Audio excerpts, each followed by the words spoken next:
मैं चाहूंगी कि आप सरस्वती वंदना के लिए यहाँ आए।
इतना ही नहीं, बच्चों में हम पढ़ने की संस्कृति को विकसित करते हैं। अगर हमको उनमें कुछ गुण विकसित करना है तो उनको पुस्तकों से मेल कराना ही है। यह एक संक्षिप्त परिचय का कार्यक्रम विशेष है। इसमें हम आज डॉक्टर S.R. रंगनाथन के जन्म दिवस के अवसर पर उनके जीवन परिचय को जानेंगे, उनके बारे में अपने अपने विचार प्रस्तुत करेंगे। वही को अत्यंत शुभकामनाएं। आगे के कार्यक्रम के लिए मैं उसका बुलाता हूँ और फिर मैं चाहूँगा कि सभी अतिथियों का, सभी गणमान्य व्यक्तियों का तथा प्रशिक्षुओं का अभिनंदन के लिए स्वागत गीत के माध्यम से यहाँ पर हम लोग कार्यक्रम का राष्ट्रीय ग्रंथालय दिवस यहाँ पे सेलिब्रेट कर रहे हैं, जो डॉक्टर S.R. स्वामीनाथन जी के रंगनाथन जी के जन्म दिवस के अवसर पर ये मनाया जाता है। और जैसा कि अभी हम लोग वीडियो के माध्यम से देखेंगे कि इन्होंने कई जगहों पर अपनी सेवाएं प्रदान की है और खासकर टीचर जो एजुकेशन है इनमें इनका एक विशेष योगदान रहा है और लाइब्रेरी को कैसे इन्होंने डेवलप किया है। तो हम लोग छोटा सा एक वीडियो क्लिप के माध्यम से देखते हैं, उनके विचारों को सुनते हैं। बुक है वो हार्ड कॉपी है, उसका भी सदुपयोग करना है। जो है जानकारी उसको बस कभी इकट्ठा करने का मौका मिले, किताबों से दोस्ती कर सके हम लोग। और कितना अच्छा वहाँ कोड भी किया हुआ है, a room without books is like a body without a soul. मतलब आपका जो कमरा है अगर किताब के बिना है तो ठीक वैसा ही है जैसे कि व्यक्ति है उसके पास आत्मा ही नहीं, मूर्ति है। तो प्लीज अगर आप बच्चे को अगर पढ़ते हैं, सामने बच्चे के सामने अखबार पढ़ते हैं, किताब पढ़ते हैं, तो निश्चित रूप में बच्चे भी आपका अनुसरण करेंगे। अगर यूँ ही आप उसी में खोए रहेंगे व्हाट्सएप की दुनिया में, तो हो सकता है कि बच्चे वही ढूंढें। आवाज़ हम लोग देख भी रहे हैं, किसी का लगाव नहीं है।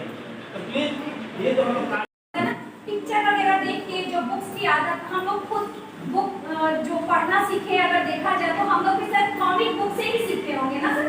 हमें जहाँ तक लगता है कि हम कॉमिक बुक वगैरह ज़्यादा छुप छुप के पढ़ते थे, उसमें ये नागराज की कहानियाँ, चाचा चौधरी की कहानियाँ या बहुत सारा चीज़ रहता था कि उससे उसका भिड़ंत ईमैन का या कुछ का मतलब उस टाइप से, तो हम अट्रैक्ट होते थे और पढ़ते थे। तो उससे कहीं ना कहीं हमको लिखने और सोचने समझने कल्पना शक्ति, हमें लिखने का जो वो है स्किल डेवलपमेंट होती है, राइटिंग स्किल डेवलपमेंट, वो बुक वगैरह को पढ़ने से भी होता है। तो ये लाइब्रेरी डे जो मनाने का मेन मकसद मुझे ऐसा लगता है कि हमको अपने जीवन में उतारना चाहिए और हमें अपने अंदर और अपने आसपास इस चीज़ को डेवलप करना चाहिए।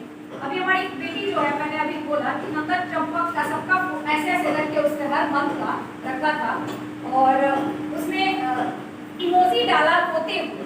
मैंने उसने मतलब ये कहना चाहा कि ये जो बुक्स हैं, ई लाइब्रेरी और मोबाइल पे जो ऐप्स आ गए हैं उसके तहत ये बुक्स जो हैं कि गौन होते जा रहे हैं और ममा हम अब बुक्स पढ़ नहीं पा रहे हैं, जबकि बुक पढ़ने में मजा आता है, ये ट्रेंड हट रहा है। तो कहीं ना कहीं इसकी जरूरत थी, तभी ये राष्ट्रीय ग्रंथालय दिवस जो भी मनाया गया और इसको मनाने की वाकई आवश्यकता है और इसको हमें ध्यान भी रखना है क्योंकि रंगनाथन जी ने कितना मतलब उसमें स्ट्रगल किया होगा। और देखिए वो कहाँ फॉरेन में भी गए, वहाँ से भी उन्होंने कुछ ना कुछ ज्ञान अर्जित किया होगा। वो अन्य ग्रंथालयों में गए होंगे तो उनका मतलब रख रखाव, फिर किस तरह की बुक्स हैं, अभी आपके कैटलॉगिंग वगैरह ये सब सीखा होगा उन्होंने। अब जैसे कि आप जैसे ही प्रवेश किए होंगे प्रवेश द्वार से, तो आपने देखा होगा कि हमारे जो ये पुस्तकालय है इसके अंदर शिक्षण विषय, शैक्षणिक समाजशास्त्र और ये जो चश्मा किया हुआ है कि हाँ इस टाइप की बुक्स आपको कैसे जाएगा तो ध्यान आ जाएगा उसका, फिर ध्यान भटकता है ना। आप लाइब्रेरी में बैठे हैं तो माहौल बुक्स देख के कुछ अंदर से उन्होंने बहुत परिवर्तन किया और उन्होंने अपना विचार दिया। और जैसा कि हमने वीडियो में भी देखा, सर ने प्रस्तुत किया था कि इनका जीवन परिचय कैसा था, इनका शैक्षिक कार्य कैसा रहा। तो पुस्तकों का हमारे जीवन में बहुत महत्वपूर्ण है क्योंकि यहाँ पे महात्मा गांधी भी कहते हैं कि पुस्तकें मन के लिए साबुन का कार्य करती हैं। और जैसे अगर हम मेरा मतलब पर्सनल अनुभव, व्यक्तिगत अनुभव है, जब भी मन अशांत होता है तो किसी बुक को एक पढ़ लेते हैं, चाहे कोई भी हो, साहित्य का, इतिहास का या कविता या किसी महान दार्शनिक के अच्छे विचार को उनको पढ़कर हमें बहुत मतलब शांति का अनुभव मिलता है। तो पुस्तकें हमारे लिए बहुत उपयोगी हैं। तो पुस्तकें क्योंकि पुस्तकें चीज़ों को लाइन से शब्दों को करेक्ट करने का एक जरिया है। जब हम चीज़ों को लाइन से पढ़ते हैं तो उनमें से जो उनका अर्थ निकालते हैं तो उनका हमारे दिमाग पे हमारे जो संज्ञान है, जो हमारी सीखने की क्षमता है वह प्रभावित होती है। और आजकल तो सीखने के तो बहुत साधन है, जैसे किसी भी किताब का आप वीडियो के रूप में देख सकते हैं। तो वीडियो देखने से हमारा उतना विकास नहीं हो पाता क्योंकि हम चीज़ों को करेक्ट नहीं करना पाते, क्योंकि हमारा संज्ञान होता है, जो हमारा मस्तिष्क होता है वह पूरी तरह से चीज़ों को करेक्ट नहीं कर पाता है। तो पुस्तकें बहुत ज़रूरी है और उसका हमको जरूर लाना चाहिए। और मैंने अपने सिलेबस के अलावा जैसे पाठ्यक्रम किया मैंने। हम ज़्यादा बोलने की कोशिश नहीं करेंगे क्योंकि वीडियो के माध्यम से तथा अन्य वक्ताओं के माध्यम से आप डॉक्टर एस.आर. रंगनाथन के बारे में जान चुके हैं। हम संक्षिप्त शब्दों में स्पष्ट करना चाहेंगे कि पुस्तकालय का हमारे जीवन में, पुस्तकों का हमारे जीवन में क्या महत्व है और वर्तमान परिप्रेक्ष्य में इसका क्या, इसकी महत्ता और क्यों बढ़ जाती है। पुस्तकालय दिवस इस साल से मनाने का क्या पर्पस, मतलब कि सरकार को सूझा। हमारे दृष्टिकोण से जो न्यू एजुकेशन पॉलिसी 2020 में जैसे कहा जा रहा है कि ज्ञान का हमें निर्माण करना है, ज्ञान ठूसना नहीं है, तो ज्ञान के निर्माण करने के लिए सभी शिक्षक हो, छात्र हो, हर तबके को स्व अध्ययनशील बनना पड़ेगा। और हमारी प्रवृत्ति शिक्षा से, मतलब कि अध्ययन से हम करते जा रहे थे, हम दूर होते जा रहे थे। तो ऐसी स्थिति में यह जरूरी है कि हम स्व अध्ययनशील बने, और इसके लिए हमें किसकी जरूरत पड़ेगी? पुस्तकालयों की जरूरत पड़ेगी, क्योंकि महंगाई का समय है और ऊंची कक्षाओं की जो पुस्तकें होती है वे बहुत ही महंगी होती है। जैसे आईसीटी के प्रयोग के बारे में लोगों ने बताया कि आईसीटी से हम मैटर कलेक्ट कर लेते हैं, लेकिन अगर आप पुस्तकों का प्रयोग किए होंगे तो यह बखूबी आप समझते होंगे कि जो आईसीटी से जो मैटर हमको मिलता है वह पुस्तकों के बनिस्पत मतलब कि काफी नहीं होता है। तो अगर हमें किसी को ज्ञान देना है या खुद ज्ञान लेना है तो हमें हर हाल में पुस्तकों का प्रयोग करना होगा, हमें स्व अध्ययनशील बनना होगा, और इससे मतलब कि हमारे अंदर सोचने समझने विचार करने हमें नए नए अनुभव की प्राप्ति होगी। इन्हीं शब्दों के साथ वैसे तो मतलब बहुत बोला जा सकता है, लेकिन इन्हीं शब्दों के साथ मैं अपनी जो हम करते हैं उससे पढ़ के देखिए, और जो फिर जो किताब हो तो दोनों में जमीन आसमान को आपको सर को दिख लेगा। मोबाइल फोन हो, लैपटॉप हो, डेस्कटॉप हो, जो भी हो, उस पर आप बहुत पढ़ेंगे 1 घंटा 2 घंटा, आंखों में दिक्कत होने लगती है, सर में दर्द होने लगता है, तमाम तरह की परेशानियां होने लगती हैं। लेकिन किताब अगर हम पढ़ते हैं तो उससे आप देखिएगा जो हमारी पढ़ने की क्षमता है, कैपेसिटी है, वो ज़्यादा कम नहीं होती है, लंबे समय तक हम जो है पढ़ सकते हैं। कहा जाता है किताब एक अच्छा मित्र होता है। बहुत सारे मित्र होते हैं हमारे, वो साथ छोड़ देते हैं वक्त आने पर, मौका आने पर, कठिन मुश्किल परिस्थितियों में, लेकिन किताब हमारा एक ऐसा सच्चा साथी है, वो कभी हमारा साथ नहीं छोड़ता। जब हम कठिन वक्त में होते हैं, परेशानी में होते हैं, बहुत सारी अच्छी किताबें हैं जो हम पढ़ लेते हैं, जिससे हमारा मन हल्का हो जाता है, और हमें जो है कहते हैं एक मार्गदर्शक, एक रहबर का काम करती है, और हमें सही दिशा में चलने के लिए अभिप्रेरित करती है, मोटिवेट करती है। साथ साथ जो है किताब अगर हम अपनी जिंदगी में जो है अपने साथ अगर उससे जुड़े रहते हैं, पढ़ते रहते हैं, तो हमारा नैतिक विकास, सामाजिक विकास, और किस तरह से समाज में हमें रहना है, और खास तौर से हम सब जो है एक बुद्धिजीवी हैं, एक शिक्षक हैं, हमारी जिम्मेदारियां बढ़ जाती है। आज हम जैसे अभी नूरुद्दीन जी बात कर रहे थे कि किताबों से लगाव पैदा हो, तो जब लगाव पैदा हो ये ऑब्जेक्टिव है, लेकिन लर्निंग आउटकम है कि उस लगाव को जीवन में लाया कैसे जाए। जैसे हम बहुत आदर्शवादी बात तो ना करके कि किताबों से बच्चों को जोड़े कैसे, इंपॉर्टेंट चीज ये है। तो घर से ही शुरुआत करते हैं कि जिस दिन उनका जन्मदिन हो उस दिन उनको कपड़े ना दिलाकर किताब। कारण क्या है? कारण क्या है? कारण ये महत्वपूर्ण है कि हम उसके भाई जन्मदिन किसी भी जीवन का सबसे महत्वपूर्ण दिवस मनाते हैं हम लोग। अब हम उस दिन उसको क्या दिला रहे हैं? जूते। तो उसके जीवन में किसका महत्व ज्यादा बढ़ेगा? जूते का। किसका महत्व बढ़ेगा? कपड़े का। किसका महत्व बढ़ेगा? पर्स का। किसका महत्व बढ़ेगा? मोबाइल का।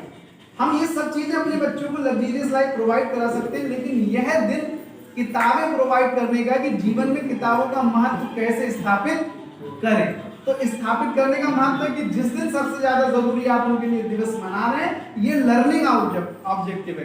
किताबों से लगाव करना ऑब्जेक्टिव, और लर्निंग आउटकम से कि उनके जीवन में उस चीज को इंट्रोड्यूस हम कैसे कर सके। तो जिस दिन उनका सबसे महत्वपूर्ण दिवस हो उस दिन उन्हें कोई पिक्टोरियल फॉर्म की पिक्चर, छोटे बच्चे हैं तो किताब दे दीजिए। अब अगर वो बड़े हो रहे हैं तो नैतिक शिक्षा की किताब दे दीजिए, और बड़े हो रहे हैं तो चीजों को समझने की किताब दे दीजिए।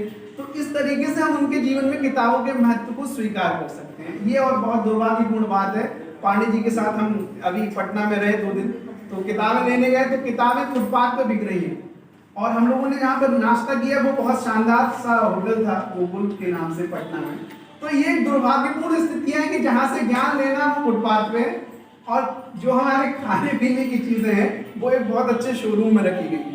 तो ये किसी भी राष्ट्र के लिए ये दिखाना महत्वपूर्ण है कि हम कहाँ पे हैं और क्या करना है। तो जरूरत है कि किताबों को शोरूम में पहुंचाने की और खाने पीने की चीजों को एक आम लोगों के पहुंच तक पहुंचाने की।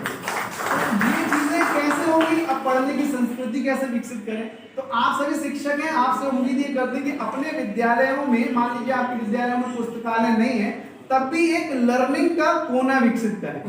लर्निंग का कोने का मतलब है, मान लीजिए इतनी बड़ी हमने जगह ले ली, उस पर 2-4 रस्सियां बांधी और उन पर बच्चों की किताबें लटका दी, और बच्चों से कहा कि कम से कम आपको दिन में आधा या पौन घंटा उस कोने में जरूर बिताना है। हो सकता है एक आध दिन किताब को पलटे देखे, पूछ लीजिए, अगर बड़े क्लास का बच्चा है उससे पूछ लीजिए आज एक कहानी पढ़ी, वहां जाके कुछ देर उनके साथ खेलें, उनसे बातें करें, कोई एक किताब दिखाएं, उसमें दिखाएं, सुंदर सुंदर से फोटो दिखाएं, उनसे बातचीत करें। धीरे धीरे उनमें उन किताबों के प्रति लगाव पैदा होगा। और ये मान लीजिए कि हमें उपदेश उम्र के किसी भी पड़ाव पर अच्छे नहीं लगते हैं।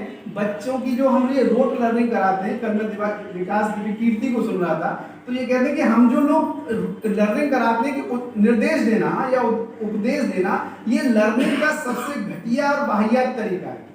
बच्चे ऑब्जर्वेशन से सीखते हैं। बंडूरा की थ्योरी हम लोगों ने पढ़ी होगी, तो वो ये कहता है कि अगर आप अपने बच्चों में किसी प्रकार के सुधार को देखना चाहते हैं तो वह सुधार आप अपने अंदर ले आए।